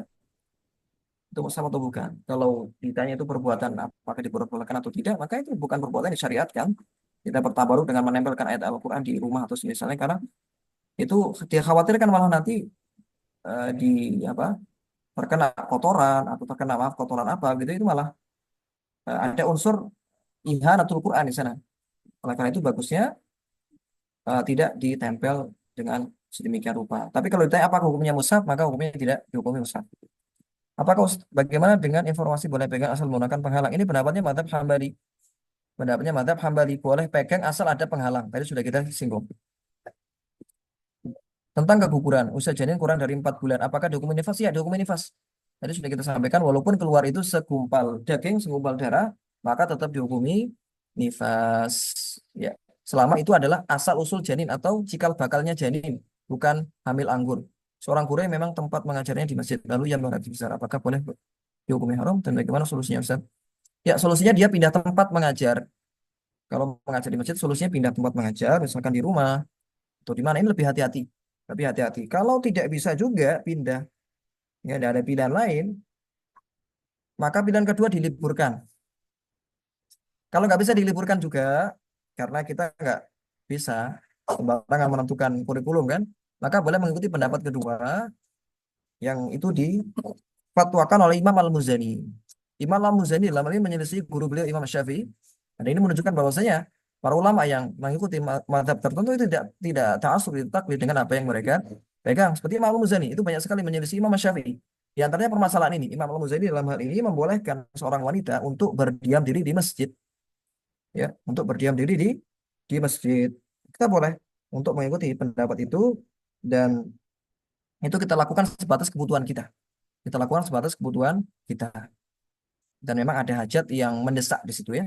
Tapi kalau tidak ada hajat yang mendesak dan bisa dipindah, bagusnya dipindah. Atau ada yang menggantikan, bagusnya demikian. Afwan Ustaz. Termasuk tadi kan santriwati kadang kan santriwati, kemudian harus setoran di masjid. Memang tempat belajar di masjid dan mungkin dia ganti. Nggak mungkin dia pengen setoran di luar kan. Atau dia setoran di rumah ustaznya misalkan kan. Karena memang setorannya di masjid. Kalau misalkan tidak bisa, tidak ada solusi lain, maka bisa mengikuti pendapat yang membolehkan dengan catatan dia bisa menjaga agar darah tidak terjejer. Sekali lagi untuk ya eh, dalam rangka untuk memenuhi kebutuhan yang sangat terdesak sekali. Baik, saya mengajarkan Al-Quran di masjid. Ya. Tapi setelah memastikan darah tidak mengikuti masjid karena mengikuti pendapat boleh. Ya, tidak apa-apa. Karena ada pendapat yang membolehkan tadi. Ada pendapat yang membolehkan. Memastikan darah tidak mengikuti karena mengikuti pendapat boleh asal yakin tidak. Ya, boleh. Ada pendapat kedua memang yang sudah kita kemukakan tadi dan itu pendapatnya Imam Al-Muzani dan itu pendapatnya Ibnu Hazm. Ibnu Hazm dari kalangan Al-Zahiriyah membolehkan secara mutlak wanita haid berada di masjid. Takutnya saya keliru. Siswa yang sedang haid tidak boleh menambah hafalan Al-Quran. Iya, boleh. Tidak boleh. Kalau ikut pendapat kedua dalam mazhab Syafi'i tadi, tidak boleh menambah hafalan. Yang boleh adalah untuk menjaga Al-Quran. Ya, sudah hafal, takut hilang. Atau pengajar Al-Quran. Adapun nambah hafalan berarti jangan dulu kalau masa haid. Ini kalau ngacu pada pendapat kedua tadi ya, pendapat kedua dari Imam Syafi'i. Bagaimana santriwati yang mengikuti ujian tahfidz? Kalau seperti ini ada hajat kebutuhan maka boleh. Ya, ada hajat kebutuhan boleh. Sebagaimana wanita yang mengajarkan Al-Quran, yang mana ada hajat untuk membacakan ayat-ayat tertentu, maka wanita yang akan diuji, akan dites, ini juga tidak mengapa. Untuk mengikuti pendapat yang membolehkan, kalau ada hajat, itu pendapatnya Imam Malik. Imam Malik, kalau ada hajat atau kebutuhan, maka diperbolehkan. Itu menjadi pengecualian.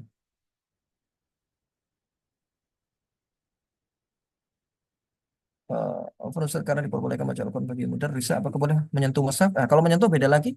Kita bedakan antara menyentuh dengan membaca. Kalau menyentuh itu khilafnya itu antara jumhur dengan ya eh, terkait menyentuh ya itu secara umum memang tidak boleh. Yang jadi khilaf adalah menyentuh dengan penghalang. Apakah boleh menyentuh dengan penghalang? Kalau pendapat Imam Syafi'i tadi menyentuh dengan penghalang tetap tidak boleh. Menyentuh dengan penghalang tetap tidak boleh. Ya, jadi dalam hal ini dia bisa pakai mushaf elektronik.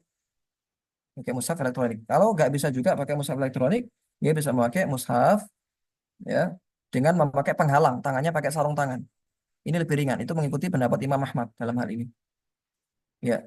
Dan ini alhamdulillah ini adalah ya hikmah kenapa Allah menjadikan perbedaan pendapat di kalangan umat ini, di kalangan para ulama. Ya, karena kalau pendapat itu hanya satu saja, seorang akan merasa berat mengamalkan satu pendapat itu saja. Karena kalau hanya satu pendapat, maka yang menyelisihinya pasti sesat.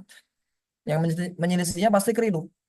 Tapi dalam hal ini memang para ulama ini berbeda pendapat agar ketika kita menjumpai pendapat yang memang tidak bisa kita amalkan, kita bisa mengikuti pendapat imam yang lainnya. Dalam hal ini misalkan yang ditanyakan oleh saudari Nabila ketika orang ini atau wanita ini tidak dalam keadaan haid dan harus menyetorkan hafalan atau seorang mudarrisah, gimana nyentuhnya? Dia tetap boleh nyentuh tapi pakai penghalang mengikuti pendapat Imam Ahmad.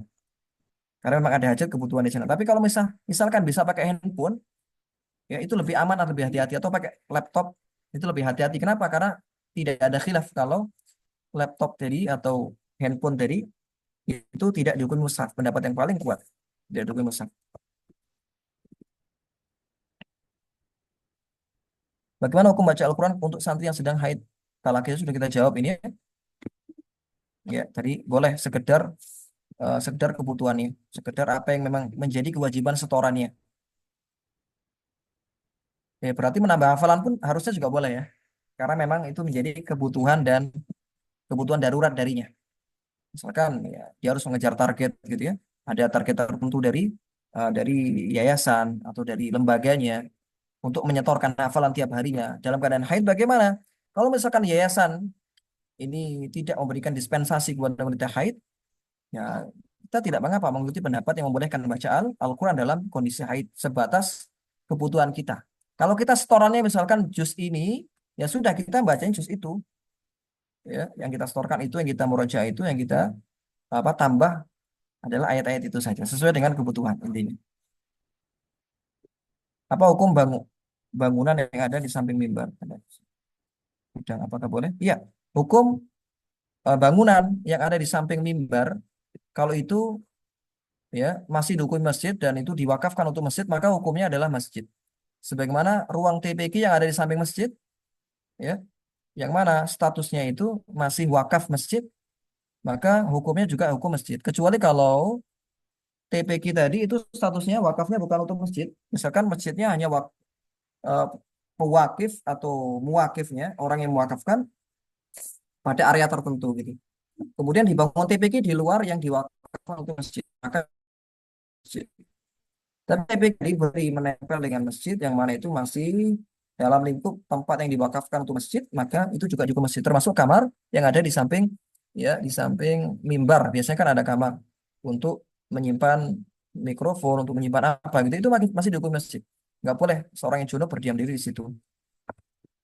Solusi yang dilewati yang, nah tadi sudah kita sampaikan solusinya. Solusinya ikut pendapat Imam Ahmad yang membolehkan memegang dengan adanya penghalang atau adanya satir. Bagaimana jika wanita haid mengikuti kajian di masjid atau di masjid ya? Tayyib. Ini pendapat yang tadi ada khilaf kita sampaikan bahwasanya boleh kalau mengikuti pendapat Ibnu Hazm.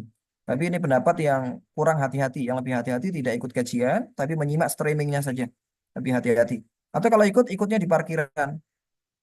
Ya ikutnya di parkiran. Tapi kan ya gimana ikut kajian di parkiran ya? Mending ya ikutnya di rumah. Ya dengan streaming. Alhamdulillah sekarang sangat memudahkan sekali akses untuk streaming dan semisalnya, Kak. Dan kualitasnya pun kualitas yang seperti kita hadir secara langsung. Walaupun mungkin feel apa rasanya mungkin berbeda.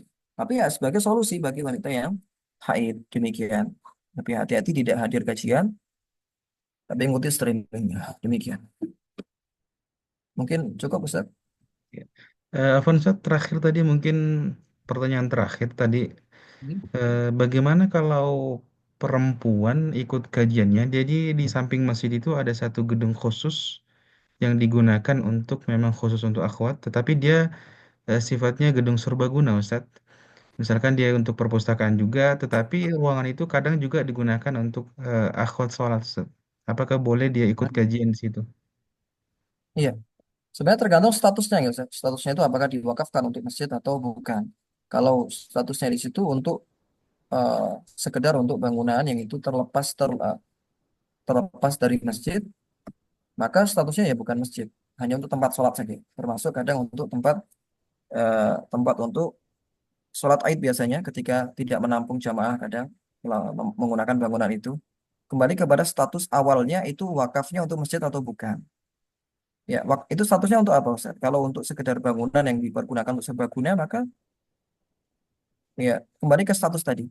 Apakah masjid atau bukan? Seperti biasanya di beberapa masjid di Jakarta kadang lantai satu itu digunakan untuk gedung serbaguna untuk nikahan, untuk apa namanya resepsi dan semisalnya.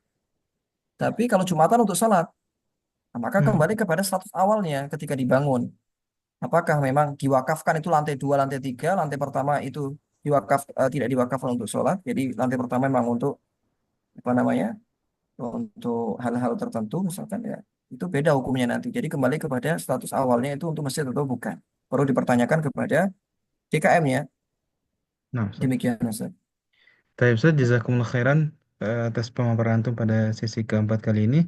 Dan juga terima kasih banyak kepada seluruh peserta yang sudah bergabung bersama kita. Dan insya Allah seperti yang disampaikan oleh Ustadz kita tadi, bahwa untuk sesi terakhir nanti hanya khusus untuk pertanyaan jawab saja, tanya jawab. Iya. Atau kalau seperti ini bagaimana Ustaz? Kita nanti kan ada ujian. Mungkin nanti sesi limanya akan sekaligus membahas Ustaz. Diakhirkannya di hari Kamis atau Jumat sore. Bagaimana Ustadz, bisa diulang, suaranya terputus tadi? Ya ini saya tawarkan kepada teman-teman. Kita kan nanti ada ujian setelah ini untuk evaluasi dari materi bab 1 sampai bab 4 begitu dan mungkin ujiannya agak banyak. Tidak cukup hanya 1 hari. Nah, bagaimana kalau misalkan nanti pertemuan kelimanya itu untuk membahas soal dan juga untuk tanya jawab tentunya. Membahas soal, intinya kita soalnya begitu. Tapi di hari lain berarti bukan di hari Di ini. hari ini. Mungkin di hari Baik. hari Rabunya atau hari Kamisnya. Boleh Demikian Ustaz. Ustadz, nanti, Bagaimana Ustaz? nanti kita coba sampaikan di grup insya Allah. Kalau kami pribadi insya Allah tidak ada masalah, nanti insya Allah coba kita sampaikan ke teman-teman insya Allah di grup insya Allah Ustadz. Iya. Taib Ustadz, jazakumullah khairan, barakallahu fikum. Dan kita tutup dengan doa kafaratul majelis. Subhanakallah bihamdik. Asyhadu an la ilaha illa anta astaghfiruka wa atubu ilaik. Wassallallahu wasallam ala nabiyina Muhammadin. Walhamdulillahi rabbil alamin. Wassalamualaikum warahmatullahi wabarakatuh. Waalaikumsalam warahmatullahi